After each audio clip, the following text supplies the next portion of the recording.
Thank you. So yes, it's been a very challenging behind the scenes issue. Microsoft did an update that my computer didn't like, so that is the challenge. It took the volume out of my laptop, and I didn't think about it until I kept getting this error message just a few minutes ago, and then I thought, oh no, we've got a technical issue. So so bear with me. So this morning, as you all know, well, as some of you know, I'm American Baptist. The big distinction in the US meaning that I'm not Southern Baptist. And the Southern Baptist, well, most of our mainline denominations in the US, and I'm presuming in other parts of the world, split over the issue of slavery.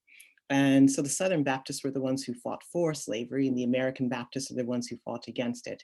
And so I'm not Southern Baptist, is what I'm very happy to say.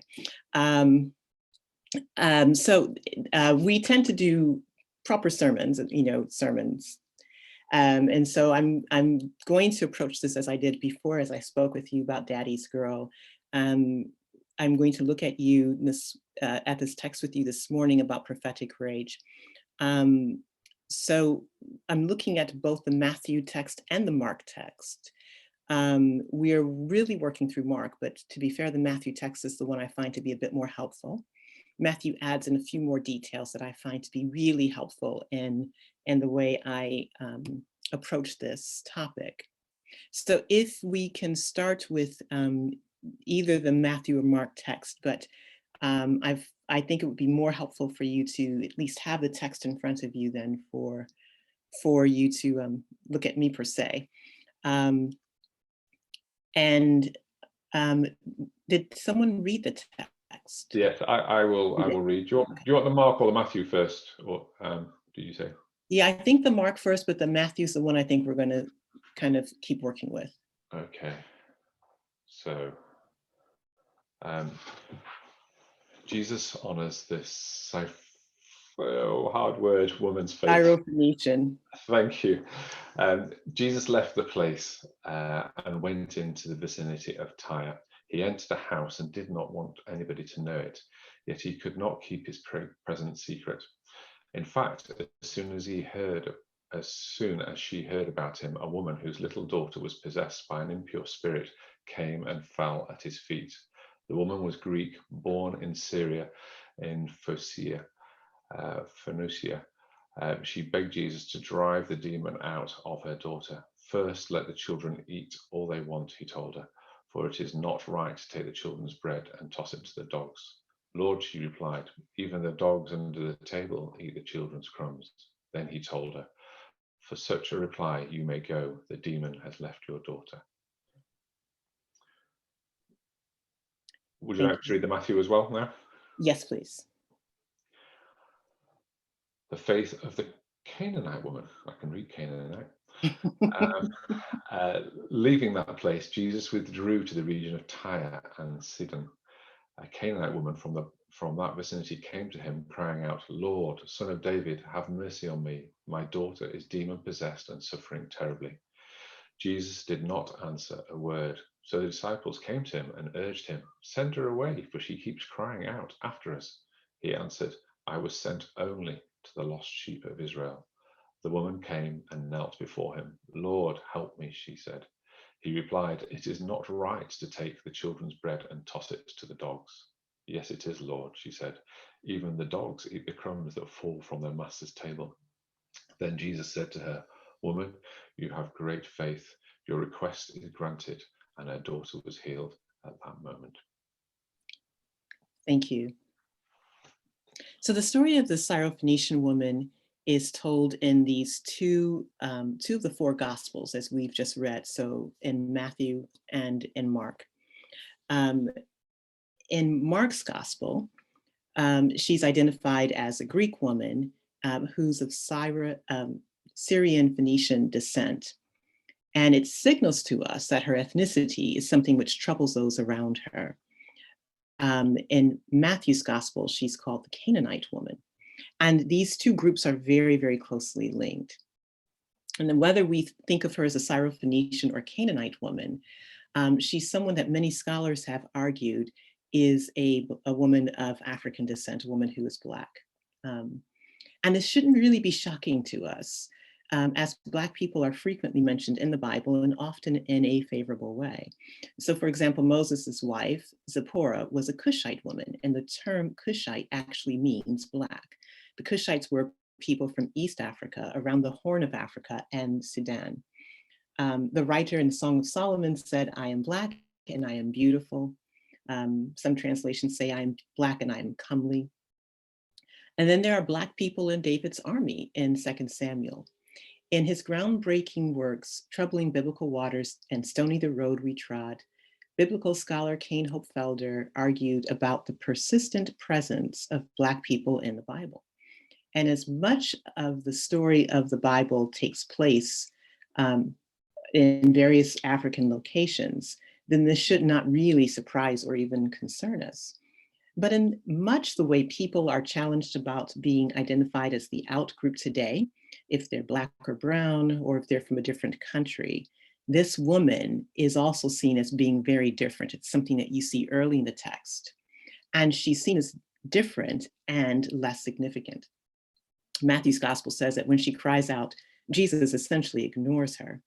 And when she says she has a need, the men around her consider her pleas to be irritating noise and inconvenience to them. Her pleas for human consideration merit nothing more than a desire to shut her up. She's shouting, and quite often shouting is a sign of inner rage. Today we know that rage is becoming a more frequent expression of our pain. Both due to her ethnicity and her gender, this woman, like many women, has few options available to her. And women are frequently told that their tears make them hysterical or that they're too emotional. So she's very much like us. She's shouting because she's in pain. She looks at the next generation, her daughter, and she sees something that isn't quite right. She sees something that she knows needs God's intervention to make things right again. And she refuses to be quieted. She refuses to be hushed. She does not hold her tongue. Instead, she is enraged, shouting repeatedly.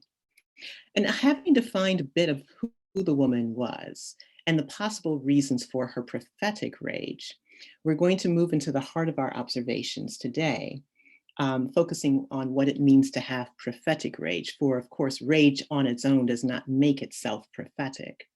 So I'm going to explore 3 possible functions of prophetic rage. And I'm going to tell you what all 3 of them are, and then we're going to look at them more closely.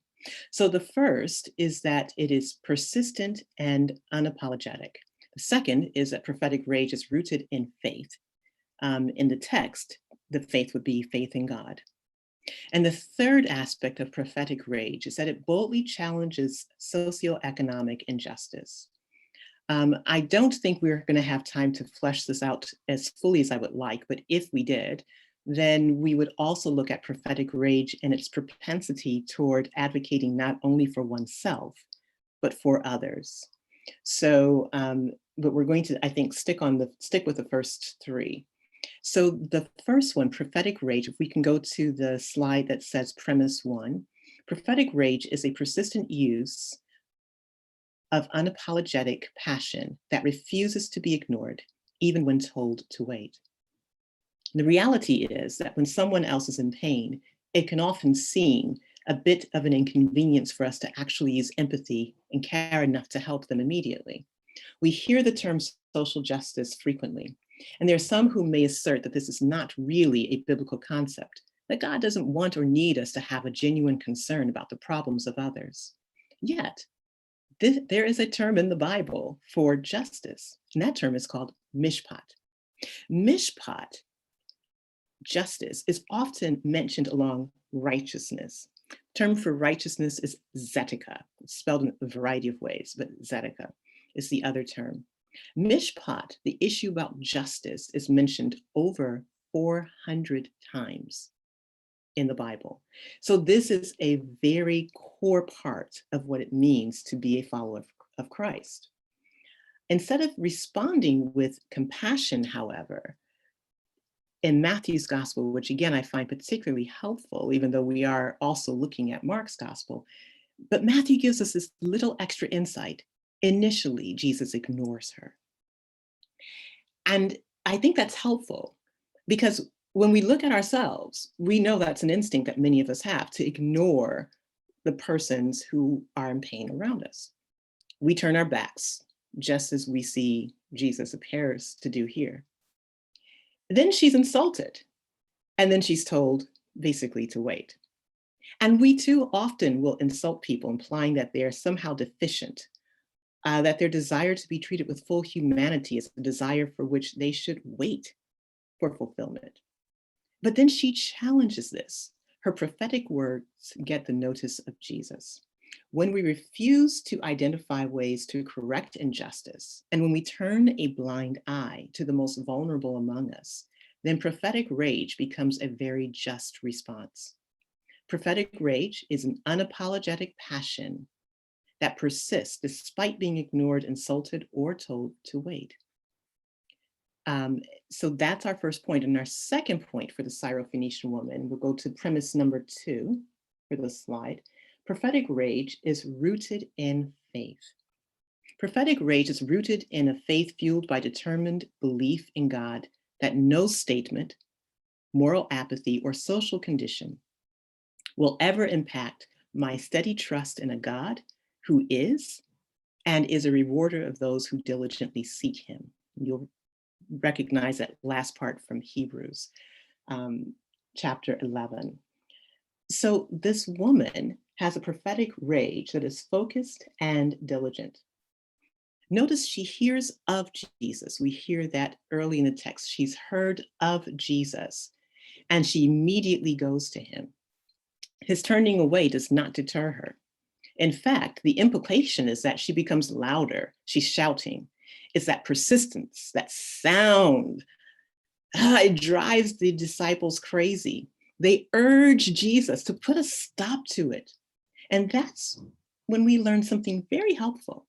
Even when the power broker that you're trying to impact may appear to ignore you, there will always be others around who will take note of your pleas, and they will bear witness to your pain. They are responsible for bringing her to Jesus. Now they're doing it because they want her to be dismissed. They're not trying to help her. They're not really on her side, but they end up facilitating the answer to her problem. So when Jesus makes reference to this non-Jewish woman as being somehow less deserving than the Jews, she has a rebuttal.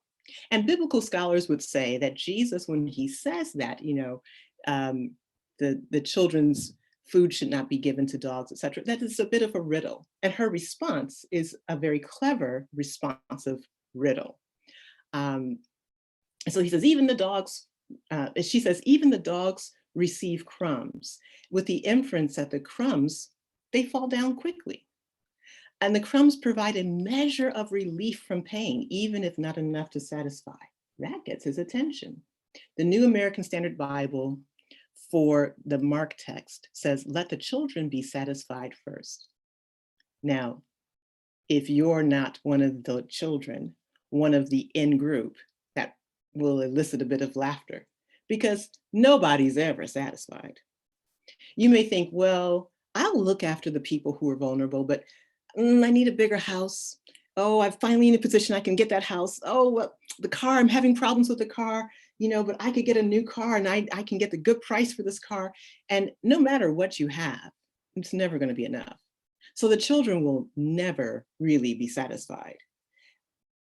And why would we want to put ourselves in position of being less comfortable to help someone who's in imminent danger? And so the person who finds themselves in imminent danger, person of color, perhaps refugees from another country, why would their problems mean less than your comfort? If you're not actually in danger, why is it that you can be comfortable with the danger of those who are vulnerable among us? So we're going on to our third point about prophetic rage. Prophetic rage, boldly challenges socioeconomic injustice. And I thought about this. Um, Hopefully we can go to that slide about the third point. But anyway, I thought about this because I've never known poor people not to be able to exhibit some measure of prophetic rage. Um, and so you hear this in her response. Jesus didn't refuse to help her. He implied that others were more important. And she thought about his words. And it's as if she said, yes, you're talking about trickle down theory in economics. Now, if the policies first further increase the profit margins of the wealthy or the chosen in society, then somehow I would benefit. But then she goes on and furthers this critique and says, but even dogs get the crumbs under the tables. Now, she's not saying she's a dog. Instead, she's challenging that she can't be a dog because even the dog gets leftovers and she has nothing. And Jesus is implying that she should wait in her state of nothingness. Martin Luther King Jr. famously wrote the book, Why We Can't Wait. And he wrote, quote, just as lightning makes no sound until it strikes, the Negro Revolution generated quietly. But when it struck, the revealing flash of its power and the impact of its sincerity and fervor displayed a force of a frightening intensity. 300 years of humiliation, abuse, and deprivation cannot be expected to find voice in a whisper, end quote. That 1963 publication came 100 years after the Emancipation Proclamation, identifying an entire century of continued policies which limited Black access to voting, employment, and all the things that come with true citizenship.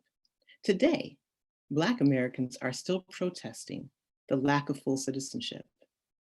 If people can be shot in the streets because of their skin color, and no one has to even stand trial for that, if Blacks can be hired less often, or when they are hired, they're paid less, then the assertions that augment this issue of protest are worthy of further attention. Why the rage? Well, today we have an administration in the US which has stored up drugs, for example, used for autoimmune diseases such as lupus, a condition which disproportionately impacts Black women. By taking that drug away without proof of its efficacy in fighting COVID-19, the administration hindered disproportionately Black women. When we have redlining policies, and for those of you who don't know, the redlining basically ends up being a form of segregation in housing. So segregated housing then moves resources from one group to another, and certain communities are kept safe, clean, and healthy, while others are unsafe, filthy, and represent food deserts. When we identify that Black lives matter, but we consistently come up with reasons to keep Black people on the outside of the options to create financial security, then we must admit those lives really do not matter. That we don't see everyone as being in the imago Dei, which is in the image of God. They are vulnerable because we are silent regarding policies and structures which disadvantage them. And we see no advantage to ourselves by changing such structures. But the patterns of dealing with justice in the Bible strongly imply that we have a responsibility to those who are most vulnerable among us. In the Bible, there's always this quartet of the vulnerable, and you would remember them if you start hearing it. They are the foreigner, the widow, the immigrant, the orphan, right? So we hear this over and over again, and every society has the vulnerable for which we have a responsibility. I'll end by saying that today we focused on the story of this one Black woman's prophetic rage. It's prophetic because it's a form of persistent passion, despite the obstacles of being ignored, insulted, or told to wait. It is rooted in faith and a steady trust in God. And it challenges the socioeconomic injustices which loom about us. The temptation may be to treat the rage as lawlessness or hysterics or irrational behavior, maybe attempting to ignore people or simply to shut them up. Um, People may be enraged because governments continue to engage in policies whereby the wealthy get what they need, and some get crumbs under the table and others get nothing at all. People become enraged because they see their own children dying and they have no one to bring them help. But whatever the rage, we know that to ignore those in pain is not the best option. We know that if Jesus is our example, we may be called upon to stop in our own journeys. You may find people stopping you in your church and on the sidewalks, in the grocery store. And those who come to us in their pain are coming to us because essentially God is prompting us to walk as Jesus walked, to stop our journey and to provide healing. If you are in pain and if you feel rising within you the need to speak truth to power, then I hope that Chapel A is a place for you. Today, the world is aware of the Black Lives Matter protest movement. The world watched repeatedly the televised murder of an unarmed Black man. The officer who killed George Floyd was indifferent to his cries and pleas for full humanity. And it's a reminder to us that indifference can kill. Black women have continued to march on the front lines of despair because our bodies can no longer hold in the extremities of racial and ethnic pain and violence. We rise up because our bodies cannot contain the pain. We've been showing up for others, but the pain is in part because no one is showing up for us. In pronouncing healing to this woman's daughter, Jesus offered to stand with her in the gap. He did what many of us did initially. He told her to wait. He gave her reasons to continue in the pain and inadequate situation in which she lived, but she refused to wait. Each time we tell those who are vulnerable among us they should wait, we too prolong their suffering. The only just response to this is prophetic rage. But as Jesus applauded her prophetic rage, a rage that would not allow her to continue in silence when screaming out in pain was the only viable alternative she had, we encourage others to come to us with their pain, letting us know how we can provide healing for them. Jesus tells her that her word, the word logos, helped to provide healing. But logos also means reason. And by reason of her steadfast faith, she's precluded from receiving even the crumbs in society. So she lays bare her reason for this refusal to be relegated to the margins of existence. She gives power to the rage that will not be silenced. Let our words speak confirmation and healing. If you have the privilege of hearing prophetic rage, may you stop and listen, affirming the humanity of those in pain, allowing God's presence to provide healing through you.